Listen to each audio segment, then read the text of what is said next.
જી નમસ્કાર, હું ટીઆર જાદવ અમારી ચેનલમાં ફરીથી એક નવા વિડીયોમાં તમારું સ્વાગત છે।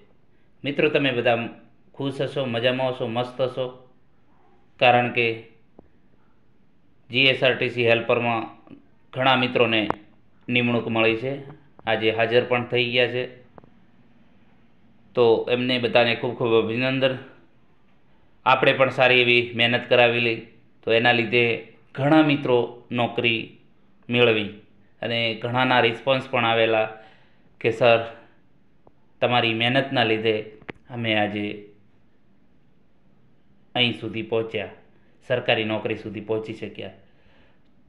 તો દોસ્તો, આપણી મહેનત હતી। ઘણા વિદ્યાર્થી મિત્રો એવા પણ હતા કે જેમને અશક્ય લાગતું હતું, તો પણ આપણે એમને યોગ્ય માર્ગદર્શન, ઓનલાઈન કોર્સ ફ્રી તેમજ મટીરિયલ ફ્રી આપ્યું અને એના લીધે પોતાના મુકામ સુધી પહોંચી શક્યા। એ પણ તમે જે છે આપણી પોસ્ટ પણ જોઈ શકો છો અને ઘણા મિત્રોના મેસેજ અઢળક આવેલા છે અને અઢળક કોલ્સ પણ આવેલા કે આભાર સાહેબ તમારો, તમારા લીધે આ શક્ય બન્યું। તો હવે જીએસઆરટીસીનો એક અધ્યાય પૂરો થયો। હવે આપણે જઈશું કે જે મિત્રો જીએસઆરટીસી હેલ્પરમાં નિમણૂક નથી મળી, અથવા તો રહી ગયા છે થોડા માટે, અથવા તો અન્ય રીતે રહી ગયા છે, અથવા તો ઘણા એવા પણ મિત્રો છે કે સર, દુઃખ થાય છે કે અમે કોર્સ પૈસાથી ખરીદેલા, તેમ છતાં મારું નામ નથી આવ્યું, પરંતુ તમારા લાસ્ટ વિડીયો જોયેલા એમાંથી પણ અમને ફાયદો થયો। કાશ કદાચ તમારી ચેનલ પહેલાં મળી હોત તો અમે પણ નિમણૂક મેળવોત। તો મિત્રો, એ રીતે રેલવે ગ્રુપ ડીમાં પણ તમને તૈયારી કમ્પ્લીટ કરાવીશું, પણ એક શરત છે કે તમારે આ વિડીયો શેર કરી દેવાનો, વધુમાં વધુ શેર કરવાનો, તો ગુજરાતના જે છેવાડાના જરૂરિયાતમંદ વિદ્યાર્થીને આ ફાયદો મળે। તો એ માટે આપણા પ્રયત્નો રહેશે। આપણે એક પણ રૂપિયાની લાલચ નથી, પૈસાની લાલચ। જો પૈસા કમાવા હોય તો વિદ્યાર્થીઓને લૂંટીને 10-15 લાખ રૂપિયા કમાઈ લો, પરંતુ આપણાથી એ શક્ય નથી। આપણે ફક્ત અને ફક્ત ફ્રીમાં શિક્ષણ ઉપર ભાર મૂક્યો છે, કારણ કે ગરીબ પરિસ્થિતિ મેં પણ જોયેલી છે। મને પણ સારા મારા ગુરુજનો દ્વારા મને પણ ફ્રી શિક્ષણ આપેલું છે, ફ્રી કોચિંગ।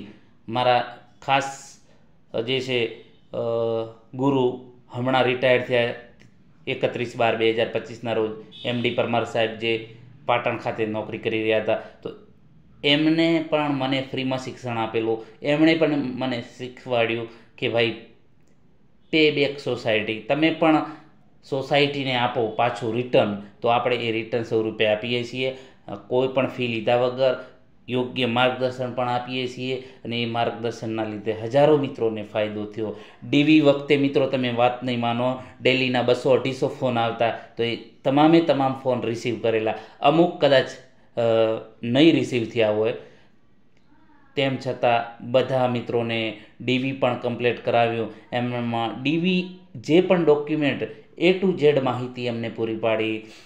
છેલ્લે જ્યારે જીએસઆરટીસી હેલ્પરનું રિઝલ્ટ આવ્યું, ત્યારે પણ ઘણા મિત્રોને સવારમાં, મતલબ કે 29 તારીખનું રિઝલ્ટ આવ્યું, 30 તારીખે ને 31 તારીખે હાજર થવાનું હતું સ્થળ પસંદગીમાં। તો ઘણા વિદ્યાર્થી મિત્રોની એવી માંગ હતી કે સર, વિડીયો બનાવો જલ્દી।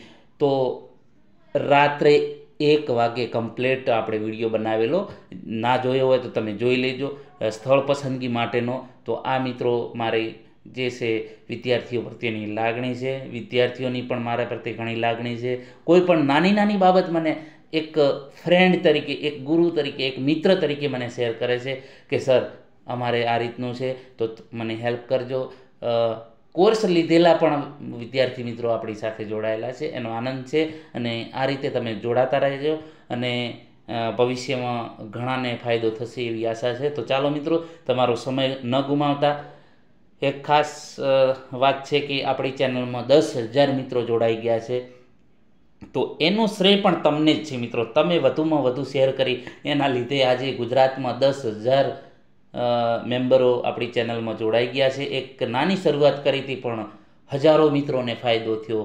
ઘણા મિત્રો રહી ગયા છે, તો પણ એ મને આભાર કહે છે કે સર, તમારા લીધે માહિતી મળી, ભલે અમે થોડા માટે રહી ગયા, પરંતુ તમારી સચોટ માહિતી અમને મળતી રહી, તો એ બદલ પણ તમારો ખૂબ ખૂબ આભાર. ફરીથી નેક્સ્ટ તૈયારી કરી અને અમે અમારું મુકામ હાંસલ કરીશું. તો ચાલો મિત્રો, હવે વાત કરીશું રેલવે ડી ગ્રુપમાં આપણે 2 વિડીયો બનાવેલા છે, એનો સિલેબસ વિશે પણ ચર્ચા કરી છે.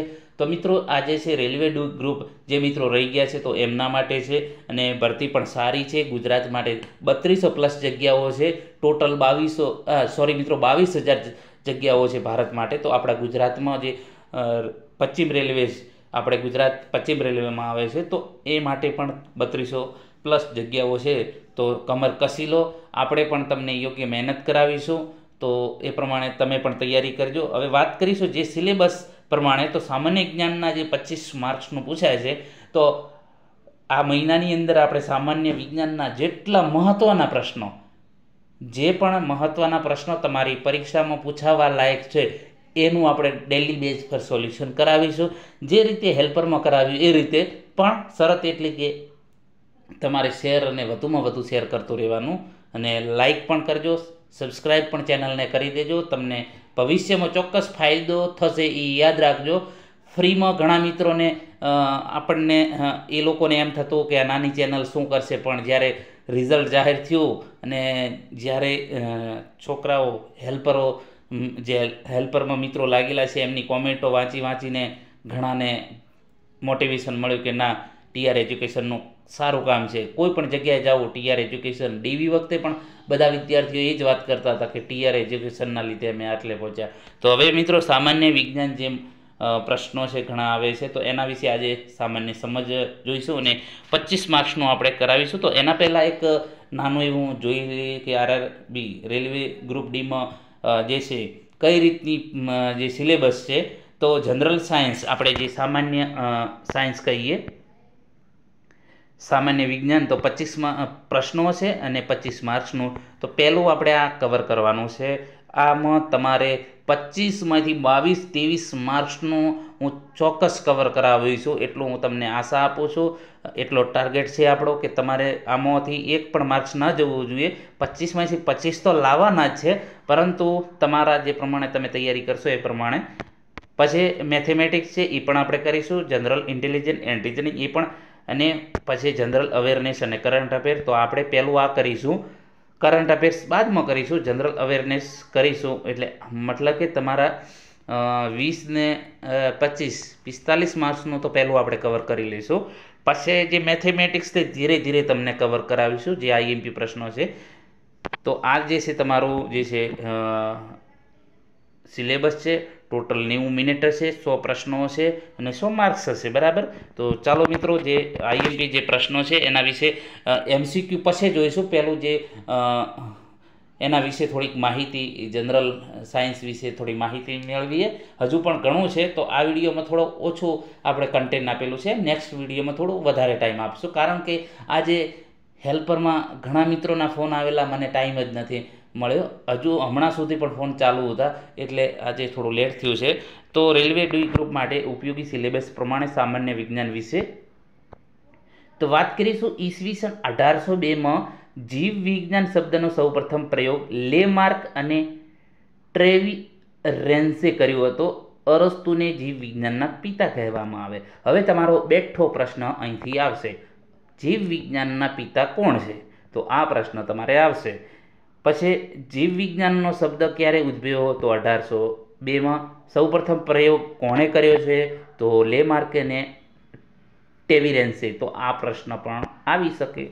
તો આ ટાઈપના મિત્રો પ્રશ્નો હોઈ શકે. આપણે હમણાં થોડોક મતલબ કે ડીપમાં સમજીશું, પછી તમને એમસીક્યુ પણ કરાવીશું. માણસનું વૈજ્ઞાનિક નામ હોમો સેપિયન્સ લિન છે. હોમો સેપિયન્સ લિન, આ પણ પરીક્ષામાં પૂછી શકાય કે માણસનું વૈજ્ઞાનિક નામ શું છે. જેમાં હોમોનો અર્થ પણ પૂછી શકાય કે હોમો શું છે. હોમો એટલે વંશ, સેપિયન્સ એટલે એક જાતિ છે, અને લિન એટલે કે જે વૈજ્ઞાનિક લિનિયસ હતા, તો એમના નામ ઉપરથી દર્શાવેલ છે, બરાબર. તો આ પણ આઈએમપી છે. એના પછી વાત કરીશું કોષ. તો કોષ શું છે? તો કે શરીરનો સૌથી નાનો કાર્યાત્મક અને રચનાત્મક એકમ છે. કોષ વિશે પરીક્ષામાં પૂછાય કે કોષ શું છે? તો કે સૌથી શરીરનો નાનો રચનાત્મક અને કાર્યાત્મક એકમ છે. સૌથી સૂક્ષ્મ કોષ આ પણ પરીક્ષામાં પૂછી શકે કે સૌથી સૂક્ષ્મ કોષ કયો છે, તો સૌથી સૂક્ષ્મ કોષ માઇક્રોપ્લાઝ્મા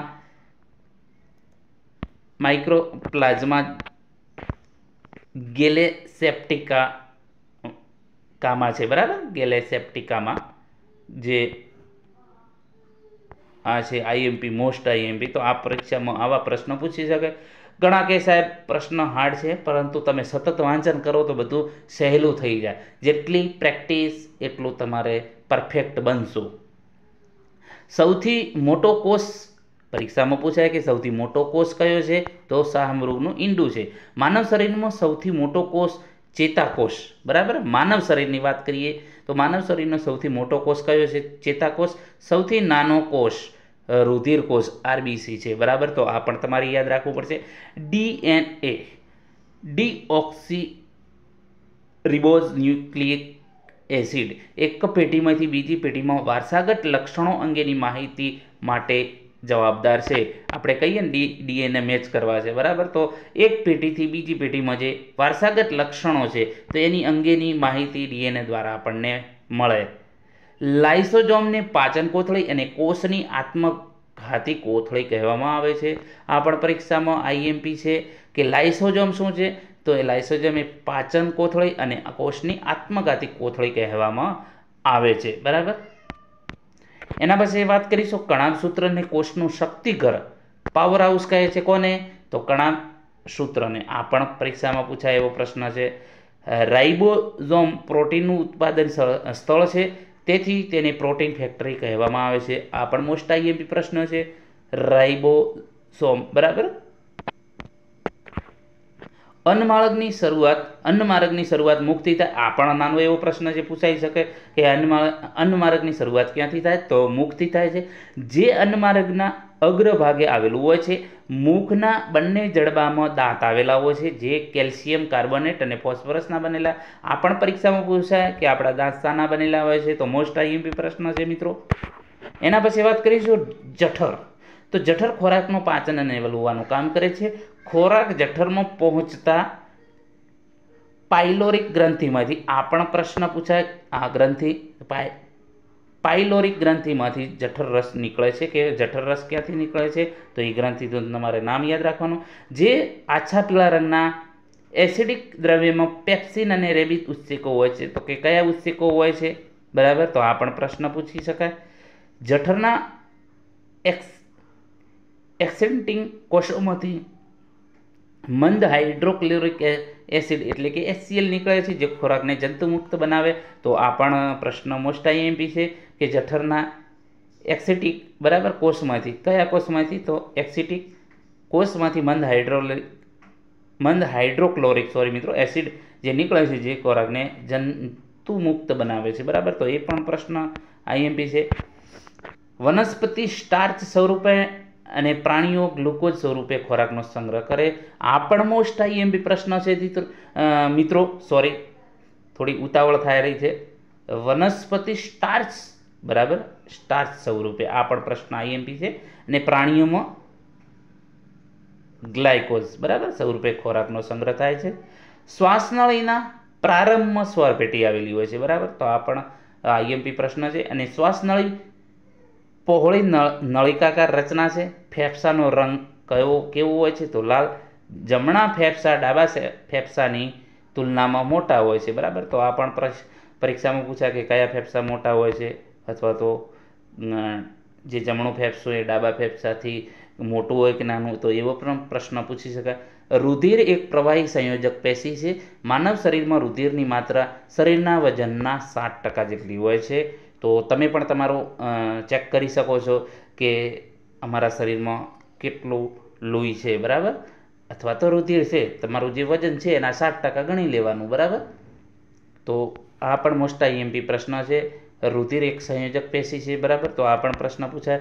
તો મિત્રો, આ ટાઈપના પ્રશ્નો તમારે પરીક્ષામાં પૂછાશે. MCQ આપણે કરાવીશું.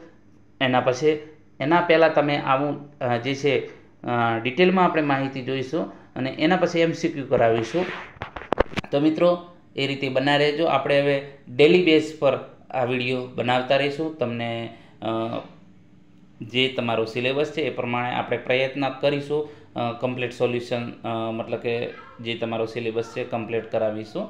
જો ચેનલમાં નવા હોય તો ચેનલને સબસ્ક્રાઈબ કરી લેજો, વિડીયોને લાઇક કરી દેજો અને બીજા મિત્રોને શેર કરી દેજો, જેથી બીજા પણ મિત્રોને આનો લાભ થાય. આભાર દોસ્તો.